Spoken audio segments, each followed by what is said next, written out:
Hello everyone, welcome back to Ajith movie motives YouTube channel. నేను ఈ వీడియోలో లేటెస్ట్గా మన తెలుగులో రిలీజ్ అయిన రఘు తాత అనే మూవీని ఎక్స్ప్లెయిన్ చేయబోతున్నాను. ఈ మూవీలో కీర్తి సురేష్ గారు మెయిన్ లీడ్గా నటించారు. క్యూట్ ఎలిమెంట్స్తో అక్కడక్కడ ఫన్ జనరేట్ చేస్తూ మూవీ మాత్రం చాలా బాగుంది. ఇంకా ఏ మాత్రం లేట్ చేయకుండా నేనైతే మూవీలోకి వెళ్ళిపోతాను. అంతకంటే ముందు మీకు ఏం చేయాలో తెలుసు కదండి. చిన్న లైక్ అండ్ స్మైల్తో వీడియోని స్టార్ట్ చేసేయండి. Thank you. మూవీ ఓపెన్ అవగానే మూవీలో మన హీరోయిన్ పేరు వచ్చేసి కయల్. తను బ్యాంక్ ఎంప్లాయర్ అనమాట. తనకి 25 years. ఇంకా వాళ్ళ ఇంట్లో తను పెళ్లి చేసుకోవట్లేదని, ఎప్పుడు పెళ్లి మాట ఎత్తినా నాన్న నాకు అప్పుడే పెళ్లి అంటే ఇంకా చాలా టైం ఉంది అని చెప్తూ ఉంటుందని వాళ్ళ అమ్మ నాన్న చాలా కంగారు పడిపోయేవాళ్ళు. ఇంకో విషయం ఏంటంటే కయల్కి నవల్స్ రాయడం అంటే చాలా ఇష్టం. తను ఒక రైటర్. తను రాసే రైటింగ్స్ మొత్తం సొసైటీలో జరిగే అన్యాయాలు, ఆడవాళ్ళు మగవాళ్ళు ప్రతి రంగంలోనూ సమానులే, అందరికీ సమానమైన హక్కులు ఉండాలని కాపా అనే ఒక మగవాడు రాసేటట్టు నవల్స్ రాసేది. ఒక ఉమెన్ నవల్ రాస్తే ఎవరు చదవరని గ్రహించి కాపా అనే పేరుతో మగవాడిలాగా పబ్లిష్ చేసేది. మన కయల్ వాళ్ళ తాతయ్య పేరు రఘు తాత. పేరు గుర్తుపెట్టుకోండి. ముందు జరిగే ఇన్సిడెంట్స్ కి మొత్తం కారణం ఈ రఘు తాత అవుతాడు. ఆ రోజు ఈవినింగ్ కయల్ వాళ్ళ ఇంట్లో వాళ్ళ అమ్మ నాన్న తన పెళ్లి టాపిక్ తెస్తూ ఉంటే, అన్నయ్యకి పెళ్లి చేయొచ్చు కదా, నాకంటే పెద్దవాడు కదా వాడు, ఫస్ట్ వాడికి పెళ్లి చేయండి అని అంటూ ఉంటే సడన్ గా వాళ్ళ అన్నయ్య ఒక ఆమెని లవ్ మ్యారేజ్ చేసుకుని ఇంటికి తీసుకొచ్చేస్తాడు. తర్వాత కయల్ తన అమ్మ నాన్నని జరిగిందేదో జరిగిపోయింది నాన్న, ఇంకా వీళ్ళు మన ఇంట్లో హ్యాపీగా ఉండాలి అని, అన్నయ్యకి పెళ్లి అయిపోయిందని నా పెళ్లి టాపిక్ గురించి మాత్రం దయచేసి మాట్లాడకండి అని అంటుంది. ఇదిగో మీరు స్క్రీన్ మీద చూస్తున్నారు కదా, ఇతని పేరు సెల్వన్. ఇతనే మన మూవీలో హీరో. తను కాపా అనే పేరుతో కయల్ రాసిన నవల్స్ ని చదివి రోజు తను బ్యాంక్ ఉద్యోగానికి వెళ్తుంది కదా కయల్. బస్ ఎక్కడానికి బస్ స్టాండ్ లో వెయిట్ చేస్తూ ఉంటే సెల్వన్ కేవలం తన కోసమే వెయిట్ చేసి మరి, ఏమండి మీరు రాసే కథలు చాలా బాగుంటాయండి, నేను చాలా పెద్ద ఫ్యాన్ ని, సొసైటీలో జరిగే అన్యాయాలను చాలా బాగా రాస్తారు మీరు అని చెప్తాడు. ఈ విధంగా వీళ్ళిద్దరి మధ్య మంచి బాండ్ ఏర్పడుతుంది, ఫ్రెండ్షిప్ అన్నట్టు. ఇంకో విషయం ఏంటంటే సెల్వన్ కయల్ ని వన్ సైడ్ గా ప్రేమిస్తూ ఉంటాడు. ఎలాగో ప్రేమిస్తున్నాడు కాబట్టి ఇంకా తన స్టైల్లో తను పులిహార కలుపుతూ ఉంటాడు. కయల్ ఏమో అర్థమయ్యి అర్థం కాకుండా ఉండేటట్టు తన ముందు నటిస్తుంది. తను బ్యాంక్ వెళ్ళిపోయిన తర్వాత bank manage word of the day అని హిందీలో లెటర్ రాస్తే కయల్ కి చాలా కోపం వస్తుంది. రీజన్ ఏంటంటే కయల్ కి హిందీ అంటే అస్సలు పడదు. రీజన్ ఏంటంటే ఆ ఏరియాలో ఉన్న వాళ్ళు అందరూ ఫస్ట్ హిందీనే మాట్లాడాలి అని ఒక రూల్ పెట్టింటారు. అదేనండి, అధికారులు అన్నిటికీ ఏ జాబ్కి వెళ్ళినా హిందీ మాట్లాడాలి, హిందీ రాయాలనే రూల్ పెట్టింటారు. మదర్ టంగ్ కి ఫస్ట్ ప్రిఫరెన్స్ ఇవ్వకుండా హిందీకి ఫస్ట్ ప్రయారిటీ ఇస్తున్నారని చాలా కోపం వస్తుంది కయల్ కి. అగైనెస్ట్ గా కొన్ని పోరాటాలు కూడా చేస్తుంది. దీంతో ఊర్లో కయల్ కి మంచి పేరు ఉంటుందన్నమాట. ఇంకో విషయం ఏంటంటే హిందీ మాట్లాడనే తీరాలని పోలీస్ జాబ్ కి ట్రై చేస్తున్నప్పుడు అక్కడ అధికారులు చెప్పడంతో, ఇలా అయితే నాకు జాబే వద్దని జాబ్ వదిలేసి ఒక బ్యాంక్ లో ఎంప్లాయీగా జాయిన్ అయి ఉంటుంది. ఇంకో పక్క సెల్వన్ వాళ్ళ ఇంట్లో సెల్వన్ కి నాన్న ఉన్నారు, అమ్మ ఒక్కతే. అమ్మ సెల్వన్ తో, ఇంకా ఎన్ని రోజులని ఇలా ఒంటరిగా ఉంటావురా, 32 ఏళ్ళు అయింది, పెళ్లి చేసుకోవచ్చు కదా, మంచి సంబంధం చూస్తాను అంటే, చూడమ్మా నాకు గ్రాడ్యుయేట్ చదివిన అమ్మాయే దొరకాలి అంటే ఎన్ని సంబంధాలు చూశాను, ఒక్కరు కూడా చదువుకున్న వాళ్ళు నీకు పిల్లని ఇవ్వను అంటున్నారా, నేను మాత్రం ఏం చేయను అంటే, నువ్వేం చూడనక్కర్లేదు నేనే చూసుకుంటాను అని సెల్వన్ తన అమ్మతో చెప్తాడు. ఇంకా సెల్వన్ వాళ్ళ అమ్మకి అర్థమైపోతుంది ఇతను ఎవరినో ప్రేమిస్తున్నాడు, ఇంకొద్ది రోజుల్లోనే మనకి పరిచయం చేయబోతున్నాడని.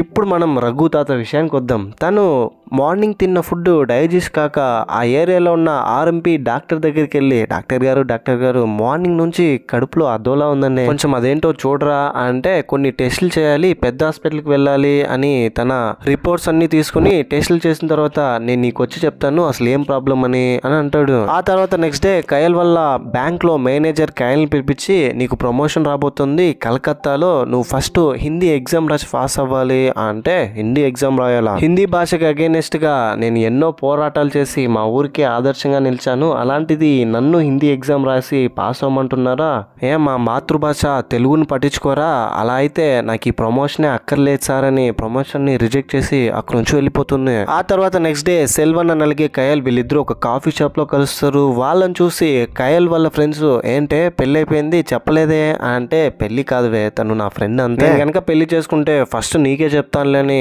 ఇంటికి వెళ్తే ఇంట్లో కయల్ వాళ్ళ అమ్మ నాన్న తనకి పెళ్లి సంబంధాలు అరేంజ్ చేసి ఉంటారు. అదేనండి పెళ్లి చూపులు. మొత్తం వాళ్ళందరి ముందే కయల్ మీరందరూ ఇక్కడ నుంచి బయలుదేరండి, నాకు ఈ పెళ్లి ఇష్టం లేదు అంటే గొప్ప అమ్మాయిని కన్నారండి, ఆ అమ్మాయిని కండం కాదు ఎలా పెంచాలో నేర్చుకోండి అని పెళ్లి చూపులకు వచ్చిన పెళ్లి కొడుకు వాళ్ళ అమ్మ అంటే కయల్ వాళ్ళతో గొడవ పడి మరి అక్కడ నుంచి పంపించేస్తుంది. కయల్ వాళ్ళ అమ్మ నాన్న ఏంటమ్మా నువ్వు ఎన్ని సంబంధాలు తెచ్చినా ఇలా రిజెక్ట్ చేస్తూ ఉంటే ఎలా అమ్మా, అసలు నీకు ఈ పెళ్లి ఎందుకు ఇష్టం లేదో ఎక్స్ప్లెయిన్ చేయవా అంటే అదంతా నాకు తెలియదు నాన్న, నాకు ఇప్పుడు పెళ్లి వద్దు అని అంటుంది. నెక్స్ట్ డే రఘు తాత తన రిపోర్ట్స్ కోసం ఆర్ఎంపీ డాక్టర్ దగ్గరికి వెళ్తే తను ఒక పెద్ద షాకింగ్ న్యూస్ చెప్తాడు. అదేంటంటే తనకి స్టమక్ క్యాన్సర్ ఉంది, ఇంకొద్ది రోజుల్లో తను చనిపోతాడని. ఇది వినంగానే మన రఘు తాతకి కొంచెం బాధేసి కొంచెం ఆనందంతో తన ఫ్యామిలీ మెంబర్స్ అందరినీ అసెంబ్లీ చేయించి పంచాయతీ ఏర్పాటు చేసి ఇదిగో అమ్మా నాకు ఒక 3 కోరికలు ఉన్నాయి, నేను హైదరాబాద్ బిర్యానీ తినాలి, అన్నవరం వెళ్ళి రావాలి, ఇంకో కోరిక ఏంటంటే నా మనవరాలు కయల్ పెళ్లి నా కళ్ళ ముందు జరిగితే చూడాలని ఉంది అని అంటాడు.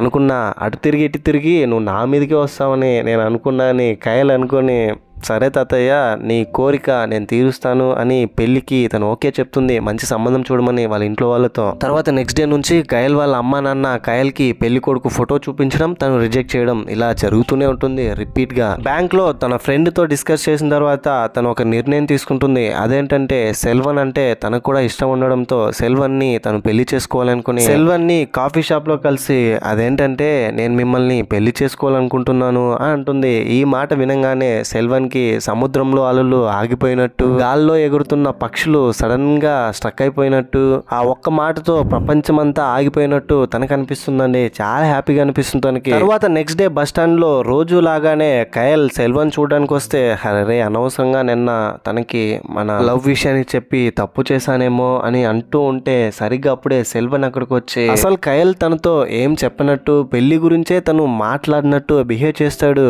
కయల్ వాళ్ళ ఫ్రెండ్ వచ్చి ఇంకా నువ్వు పెళ్లి చేసుకోలేదా అంటే నేనే తనని పెళ్లి చేసుకోబోయేవాడినని షేక్ హ్యాండ్ ఇచ్చి ఇండైరెక్ట్ గా కయల్ తో నేను కూడా నిన్ను పెళ్లి చేసుకోవడానికి రెడీ అని చెప్తాడు. అవునా బాస్, అయితే నువ్వు చాలా లక్కీ, మా కయల్ని నువ్వు పెళ్లికి ఒప్పించావంటే చాలా పెద్ద యుద్ధాలే చేస్తుంటావు, ఏదేమైనప్పటికీ మా కయల్ని చాలా బాగా చూసుకొని అక్కడ నుంచి వెళ్ళిపోతాడు. తర్వాత ఇద్దరు వాళ్ళ ఇంట్లో వాళ్ళతో చెప్పి ఎంగేజ్మెంట్ చేసుకుంటారు. వీళ్ళిద్దరి మధ్య ఫ్రెండ్షిప్ గా ఉన్న బాండ్ పెరిగి ప్రేమగా మారుతుంది. కయల్ వాళ్ళ నాన్న కట్నంగా ఒక స్కూటర్ తీస్తాడు తనకి. ఆ తర్వాత కయల్ తను పెళ్లి చేసుకోబోయే భర్త సెల్వన్ ని తన ఫ్రెండ్ కి ఇంట్రొడ్యూస్ చేస్తుంది. కాఫీ షాప్ లో బిల్ సెల్వన్ నేను పే చేస్తానని అంటుంటే కూడా కయల్ నేనే పే చేస్తానని డబ్బులు కడుతుంది. ఆ తర్వాత నెక్స్ట్ డే కయల్ కి ఒక లెటర్ వస్తుంది అన్నోన్ పర్సన్ నుండి. ఆ లెటర్ లో ఏముంటుందంటే తను ఇంతవరకు కాపా అనే పేరుతో మగాడిలాగా కథలు రాసి పబ్లిష్ చేసేది కదా, ఆ ఏరియాలో ఉన్న వార్తా పత్రిక వాళ్ళకి పంపించి ఇప్పుడు వాళ్ళకి ఆ అమ్మాయినని తెలిసిపోయింది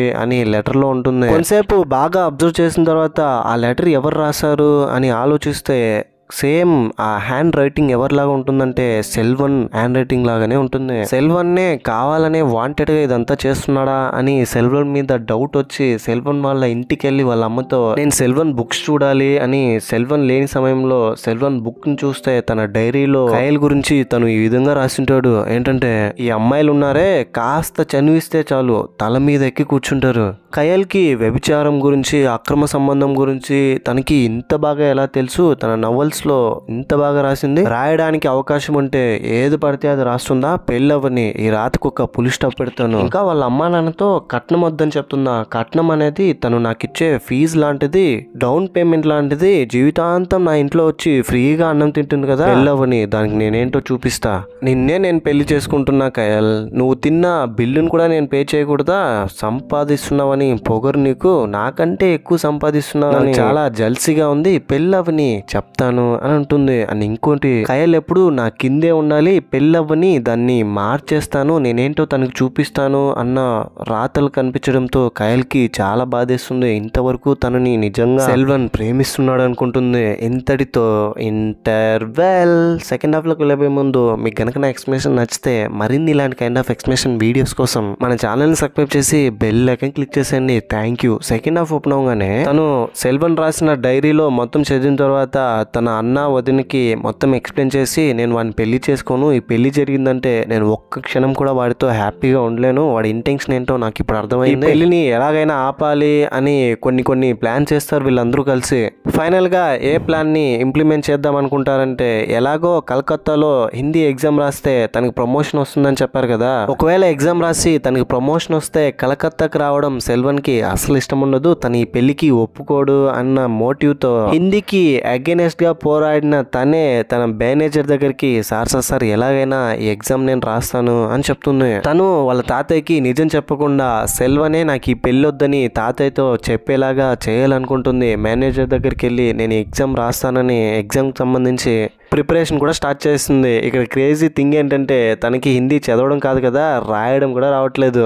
తన అన్నయ్య హెల్ప్ తీసుకుని ఎలాగైనా నేను ఎగ్జామ్ పాస్ అవ్వాలి, ఎగ్జామ్ కనుక పాస్ అయి నాకు ప్రమోషన్ వస్తే ఈ పెళ్లికి ఖచ్చితంగా సెల్వన్ ఒప్పుకోడని ఆ ఏరియాలో ఉన్న ఒక అతన్ని హిందీ బాగా వచ్చే తనకు బదులుగా ఎగ్జామ్ రాసేలాగా చేసి ఎగ్జామ్ హాల్లో ఇన్విజిలేటర్ తెలియకుండా ఆన్సర్ షీట్ ని బయట విండో సైడ్ ఆ పర్సన్ కి ఇచ్చి తనతో రాయించి మళ్ళీ క్వశ్చన్ అండ్ ఆన్సర్ షీట్ ని తన చేతికిచ్చి తను రాసినట్టుగా ఇన్విజిలేటర్ ని నమ్మించి ఫైనలీ ఎగ్జామ్ లో పాస్ అవుతుందండి. అయితే సడన్ గా సెల్వన్ ని కయల్ అవాయిడ్ చేయడంతో తన మీద డౌట్ వచ్చి తను ఎక్కడికి వెళ్ళినా ఫాలో అవుతూ ఉంటాడు. దీంతో తనకు అర్థమైంది ఏంటంటే తను గవర్నమెంట్ ఆఫీసర్స్ రాసే హిందీ ఎగ్జామ్ రాస్తుంది ప్రమోషన్ కోసం అని. అసలు నిజం తెలుసుకుంటే నాతో ఒక మాట కూడా చెప్పట్లేదేంటి తను అని అనుకుంటాడు. ఆ తర్వాత కయల్ దగ్గరికి సెల్వన్ వెళ్ళి నువ్వు ఎగ్జామ్ రాసింది నాకు తెలుసు, ఎందుకు రాసావు అంటే ఇంకెందుకు ప్రమోషన్ కోసమే కేవలం ఆ ఎగ్జామ్ రాశాను, అంతకు మించి వేరే ఇంటెన్షన్ లేదు, నాకు కలకత్తా వెళ్ళాలనుండి అని అంటుంది. సడన్ గా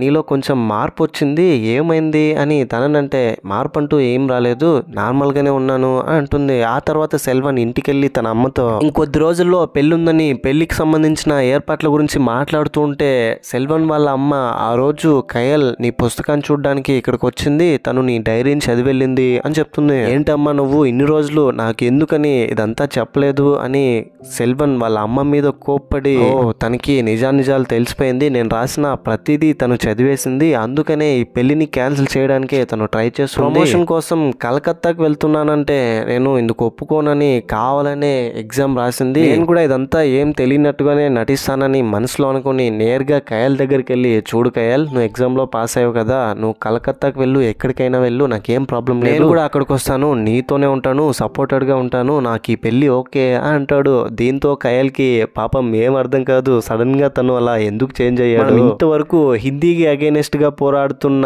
నేను ఎగ్జామ్ రాసి మరీ పెళ్లి క్యాన్సిల్ చేయడానికి ఇన్ని ప్లాన్ చేస్తే ఇప్పుడు సడన్ గా ప్లాన్ మొత్తం స్పాయిల్ అయిపోయిందని తనలో తానే బాధపడుతూ ఉంటుంది, ఈ పెళ్లిని ఎలాగైనా ఆపాలని. ఆ ఏరియాలో రంగూజీ అనే ఒక అతను హిందీ లాంగ్వేజ్ ని కొంచెం అందరినీ మాట్లాడేలాగా చేయాలనుకుంటాడు, విస్తరింపజేయాలనుకుంటాడు.